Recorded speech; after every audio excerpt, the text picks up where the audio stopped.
The Galactic Council had always prided itself on civility. For 12,000 cycles, disputes between species were resolved through dialogue, trade agreements, and carefully worded treaties. War was a relic of primitive times, something the enlightened races had evolved beyond. So when the human colony on Proxima Threshold refused to evacuate their settlements despite the Council's eminent domain claim, the assembled representatives expected nothing more than a lengthy negotiation. They were catastrophically wrong. Commander Eva Chen stood on the bridge of the UHNS Indomitable, her dark eyes fixed on the holographic display showing the Council's enforcement fleet. 23 vessels, sleek and elegant, designed more for intimidation than actual combat. Behind her, the bridge crew worked in practiced silence, their movements efficient and precise. "They're hailing us again." "Commander," Lieutenant Jasper Malek reported from the communications station, his fingers dancing across the haptic interface. "Same demands. Immediate withdrawal from Proxima Threshold, or they'll consider it an act of aggression." Eva allowed herself a thin smile. Aggression? They don't know the meaning of the word. She straightened her uniform, the midnight blue fabric bearing the insignia of humanity's Outer Colonies Defense Force. "Open a channel, Jasper. Let's see if we can educate them." The view screen shimmered, revealing Ambassador Thexan of the Valorian Collective, his four eyes blinking in what his species considered a gesture of patient superiority. His translucent skin pulsed with bioluminescent patterns that Eva's cultural database identified as condescension. "Commander Chen," Thexan's voice came through the translator, smooth as oil. "Surely you understand the futility of your position. The Council has voted. Proxima Threshold lies within territory designated for Valorian expansion. Your colonists must leave." "Ambassador," Eva replied, her tone conversational, almost friendly. "I'm curious. How many wars has the Galactic Council fought in the last 1,000 years?" Thexan's patterns flickered with confusion. "Wars? We have moved beyond such barbarism. We are civilized beings who resolve conflicts through—" "Right, thought so." Eva cut him off, leaning forward in her command chair. "You see, that's the difference between you and us. You've forgotten what real conflict looks like. We haven't. We can't afford to." She gestured to Jasper, who brought up a holographic display visible to both the bridge crew and the Valorian ambassador. Images of Earth flickered into view. Hurricanes tearing across continents, tectonic plates grinding against each other, volcanic eruptions painting the sky red. "This is our home world," Eva continued. "We call it Earth, but you've classified it as a Class 12 death world. The highest hazard rating in your database.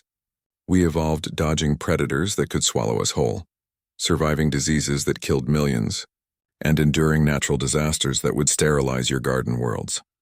Thexan's bioluminescence dimmed slightly. "We are aware of Earth's unfortunate conditions. That is why the Council believed you would appreciate more hospitable territory."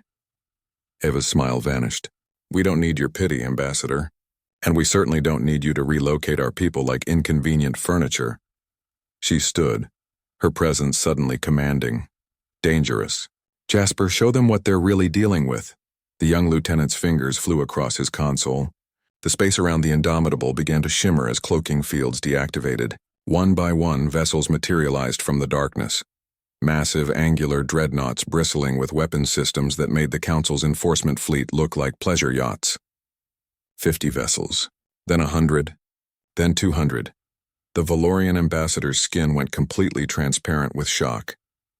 "This is Battle Group Prometheus," Eva announced. "Every ship you see was built in the last 18 months.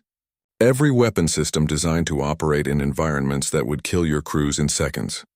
Every hull reinforced to withstand pressures that would crush your vessels like paper." She paused, letting that sink in. "We build these not because we're warlike, Ambassador.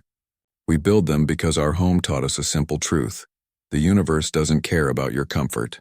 It doesn't negotiate. It doesn't compromise. It simply is. And you either adapt or you die," Jasper reported calmly. "Their fleet is powering down weapons, Commander.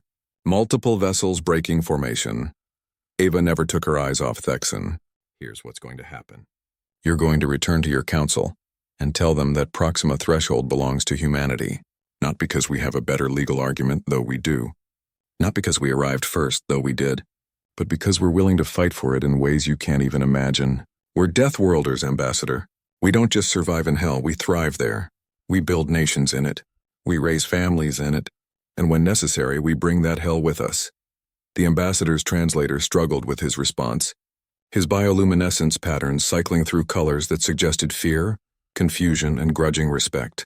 The council will need to reconsider their position. They do that, Ava said pleasantly. Take all the time you need. We're not going anywhere, she nodded to Jasper. End transmission. The view screen went dark. Around the bridge, the crew remained focused on their stations. Professionals doing what humans had always done best, surviving impossible odds through preparation, determination, and the occasional overwhelming display of force. Jasper swiveled in his chair, a grin breaking across his face. Think they got the message, Commander? Ava settled back into her command chair, allowing herself a moment of satisfaction. They expected diplomats and lawyers, Jasper. They got engineers and soldiers instead. The council spent millennia forgetting how to fight because they never had to. She gestured at the holographic display showing their fleet, magnificent and terrible. We never had that luxury. Earth made sure of that. As Battle Group Prometheus held position around Proxima Threshold, the Galactic Council learned an important lesson about humanity. Deathworlders don't negotiate from weakness. They negotiate from strength, and when push comes to shove, they have more strength than anyone anticipated. The Council's enforcement fleet retreated. Proxima Threshold remained human territory, and the galaxy learned to choose its battles more carefully.